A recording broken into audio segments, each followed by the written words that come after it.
প্রধান উপদেষ্টার প্রেস সচিব সংবাদ সম্মেলনে আসলেন এবং বললেন যে ডিসেম্বরের মধ্যে সব প্রস্তুতি শেষ করতে বলেছেন প্রধান উপদেষ্টা।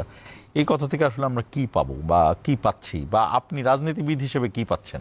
প্রথমত সাধুবাদ জানাই আলোচনাটা যে ডিসেম্বরের ভেতরে নির্বাচনের প্রস্তুতি শেষ করা।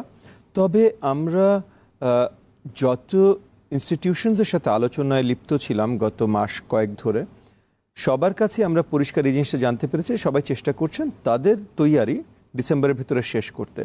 আমি গত 2 দিন না 3 দিন আগেই মাননীয় প্রধান উপদেষ্টার সাথে অফিসিয়াল মিটিং, প্রধান উপদেষ্টা না তো প্রধান আপনার নির্বাচন কমিশনের সাথে জি 2 দিন আগে প্রধান নির্বাচন কমিশনের সাথে একটা বৈঠকে বসেছিলাম আমরা, অফিসিয়াল বৈঠকে। তো সেখানেও প্রধান নির্বাচন কমিশনার আমাদেরকে ফুললি আশ্বস্ত করেছিলেন যে ওনারা কাজ করে যাচ্ছেন, যে ডিসেম্বরে নির্বাচন দেবার প্রস্তুতি ওনারা নিয়ে রাখছেন।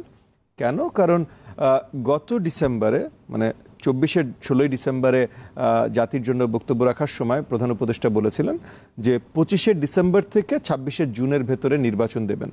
সো যেহেতু প্রথম ডেডলাইনটা ছিল 25 ডিসেম্বর, তাই নির্বাচন কমিশন পুরোপুরিভাবে কাজ করছে 25 ডিসেম্বরেই যেন তারা নির্বাচন দিতে পারে সেই প্রস্তুতি রাখা। এবং এই আঙ্গিকে যত প্রতিষ্ঠানের সাথে আমরা কথা বলেছি, যাদের সাথে কোনো না কোনো ধরনের সংযুক্তি আছে নির্বাচনের, তারা সবাই আমাদেরকে এই ধরনের কথাই বলেছেন যে তারা ডিসেম্বরের ভিতরে তৈরি থাকবেন।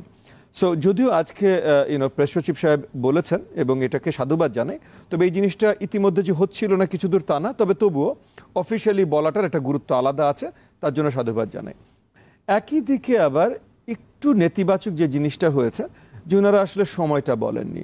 যদিও সময়টা অফিসিয়ালি আপনি ধরতে পারেন অফিসিয়ালি একটা পলিটিক্যাল আলোচনার মাধ্যমে একটা সেট করা হয়েছিল যে ফেব্রুয়ারির প্রথমার্ধে।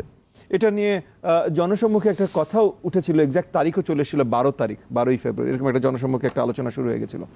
যাই হোক, তো যেহেতু একটা আশ্বাস রাজনৈতিক মহলকে দেয়া হয়েছে এবং গত বেশ কিছুদিন ধরে ব্যবসায়ী মহল এবং অনেক মহল এই একটা স্পেসিফিক একটা সময়ের জন্য অপেক্ষামান ছিলেন। সো আজকে যেহেতু প্রেস ব্রিফিংটা হলোই, তার আগে একটা অবভিয়াসলি সব ইনস্টিটিউশনের সাথে মিটিং করেই প্রেস ব্রিফিংটা হয়েছে। তো এই মিটিংয়ের পর এই প্রেস ব্রিফিং হয়তো এই মিটিংয়েও বলা উচিত ছিল একটা স্পেসিফিক সময়, মানে এগেন নট তারিখ তো তফসিল ঘোষণা করে নির্বাচন কমিশন দেবে, সেটা 12 ফেব্রুয়ারি হোক আর যত ফেব্রুয়ারি হোক, বাট একটা নির্ধারিত সময় ফেব্রুয়ারি শুরু, এই সময়টা ওনারা বলতে পারতেন। আনফর্চুনেটলি অত্যন্ত দুঃখের সাথেই বলতে হয় যে আজকেও এই সর্ট অফ 10th আওয়ারে এসেও বা 11th আওয়ারে এসেও প্রেস সচিব মহোদয় ওইভাবেই বললেন যে ফেব্রুয়ারিতেও হতে পারে, এপ্রিলেও হতে পারে, যেখানে আবার অনেকের এগেন আমি এখনও আশাহত হইনি। আমি এখনও বিশ্বাস রাখি যে ফেব্রুয়ারিতেই নির্বাচন হবে, এই অন্তর্বর্তীকালীন সরকার ফেব্রুয়ারিতেই নির্বাচন দেবেন। মাননীয় প্রধান উপদেষ্টাও প্রমিস বাউন্ড ফেব্রুয়ারিতে নির্বাচন দেবার জন্য। সো এইটা আমি বিশ্বাস করি। তবে ওনাদের কথাটা এটা রিফ্লেকশন যদি আরও শক্তভাবে আসতো তাহলে আরও ভালো হতো, কারণ আমরা ইতিমধ্যে দেখছি যে অনেকেই নির্বাচনের বিরোধিতা একটা উত্তেজনা সৃষ্টি করবার জন্য কাজ করছেন, সরকারের ভেতরেও সরকারের বাইরে রাজনৈতিক মহলে যারা কাজ করছেন তাদের আপনার কেন করছেন এটা আমরা মোটামুটি আমাদের কাছে প্রতীয়মান, মানে আমাদের মনে হয় আমরা বুঝি। আমরা যে যতখানি বুঝি সেটা হলো যে একটা নির্বাচন যখন আসছে, এই নির্বাচনের আগে প্রত্যেকটি রাজনৈতিক দল চেষ্টা করে তাদের পজিশন সবচেয়ে শক্ত কিভাবে করবে। তো এখন অনেকের কাছেই পরিষ্কার যে আগামী নির্বাচনে হয়তো সবচেয়ে বেশি সিট পাবার সম্ভাবনা বাংলাদেশ জাতীয়তাবাদী দলের। তো তাহলে তাদের সাথে কোয়ালিশনে গেলে আপনি বেশি সিট পেতে পারেন, বা তাদের সাথে একটা আন্ডারস্ট্যান্ডিংয়ে গেলে আপনি বেশি সিট পেতে পারেন। যে আপনি কোয়ালিশনে গেলেন না কিন্তু তারা আপনার ওই সিটের শক্ত প্রার্থী দিল না বা প্রার্থী দিল না, আপনার সেম কোয়ালিশনে না, আবার তারা প্রার্থী আর দিল না, তাহলে আপনি উঠিয়ে নিয়ে আসলেন। তো এই জায়গা থেকে বিএনপির সাথে কোয়ালিশনে যেই দলগুলো হয়তো বিএনপির সাথে কোয়ালিশনে এখন মনে হচ্ছে যেতে ইচ্ছুক না, তারাও বিএনপির সাথে কোয়ালিশন আলোচনা শক্তভার করেছেন। বাংলাদেশ জামাত ইসলাম বলেন, এনসিপি বলেন, ইসলামী আন্দোলন বলেন, যারা এখন আলাদা একটা মোর্চা করতে চেষ্টা করছে।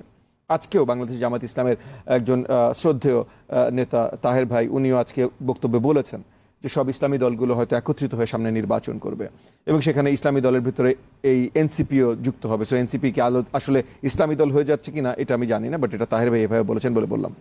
তো এই জায়গা থেকে তারা নির্বাচনের আগে বিএনপির কাছ থেকে যদি সিট নিতে পারে খুব ভালো, যদি বিএনপির বিরুদ্ধে অনেক শক্ত আওয়াজ তুলতে পারে তাহলে অ্যান্টাই বিএনপি ভোটগুলো তাদের সাথে আরও ভালোভাবে আসবে। সো তারা যে প্রশ্নবিদ্ধ করতে চেষ্টা করছে এটা আসলে নির্বাচন চায় না এই কারণে না, এটা তাদের সামনে নির্বাচনে ভোট বাড়ানোর বা সিট বাড়ানোর একটা ট্যাকটিক, এটা নির্বাচনী ট্যাকটিক, এটা বেশিরভাগ রাজনৈতিক দলগুলো, আমি তাদেরকে এটার জন্য দোষারোপ করব না।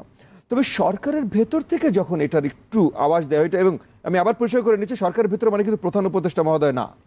প্রধান উপদেষ্টা মহোদয় যতদূর আমরা এখনো দেখতে পাচ্ছি, উনি যে কথাটা লন্ডনে মিটিংয়ে বিএনপি অ্যাক্টিং চেয়ারপারসন জনাব তারেক রহমানকে যে কথা দিয়েছিলেন, যেটা আমরা শুনেছি পরে বা জেনেছি তাদের প্রেস ব্রিফিং থেকেও, সেটা উনি ওটাতে স্টিক করছেন, সেটা আমাদের কাছে অ্যাটলিস্ট পরিষ্কার। সো আমরা ওনার উপরে পুরো আস্থা রাখি।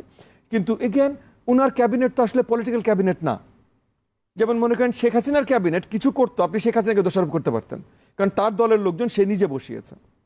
তার আগের বা পরের আগামীতে যদি বিএনপি সরকারে আসে, বিএনপির ক্যাবিনেট বিএনপির প্রধানমন্ত্রীর দায়িত্ব নিতে হবে। যদি বিএনপি না আসে, এনসিপি আসে, এনসিপির প্রধানমন্ত্রীর দায়িত্ব নিতে হবে। কিন্তু আজকের সরকার তো এটা না। সব উপদেষ্টা কিন্তু মাননীয় প্রধান উপদেষ্টা দলের লোক না, এবং সবাইকে যে সে বসিয়েছেন তাও না। প্রধান উপদেষ্টা তো দলই নেই। এক্স্যাক্টলি, ঠিক না? সো তার দলের লোক না। সো এই জায়গা থেকে সবাইকে একটা দলীয় রাজনৈতিক সরকার যেভাবে তার ক্যাবিনেটকে কন্ট্রোল করতে পারে, মাননীয় প্রধান উপদেষ্টা আনফর্চুনেটলি ওই কন্ট্রোলটা নেই, থাকার কথা না, যেটা আপনিও পরিষ্কার করলেন। সো ওই জায়গা থেকে এমন হতে পারে যে তারা তাদের নিজেদের এজেন্ডা বাস্তবায়ন করছে। ওই জায়গাটা থেকে একটু মুশকিল, একটু প্রশ্নবিদ্ধ হয় যে তাহলে তাদের এজেন্ডা কি। পলিটিক্যাল দলের এজেন্ডা পরিষ্কার, তারা ভাই এই যে এক্সট্রা ভোট নিবে বা ওই কোয়ালিশন বা অন্য দলকে একটু প্রেশার দেবে, তাদেরকে এক্সট্রা ছাড় দেয়া। কিন্তু সরকারের মহলের ভেতর থেকে যারা, তাদের ডিজায়ার কি, ডিমান্ড কি, এইটা প্রশ্নবিদ্ধ করে। সো এই জায়গা থেকে আমি বলছি এই অনেক কিছু ক্লিয়ার হয়ে যেত যদি আজকে ডেটটা আর একটু পরিষ্কারভাবে বলা হতো।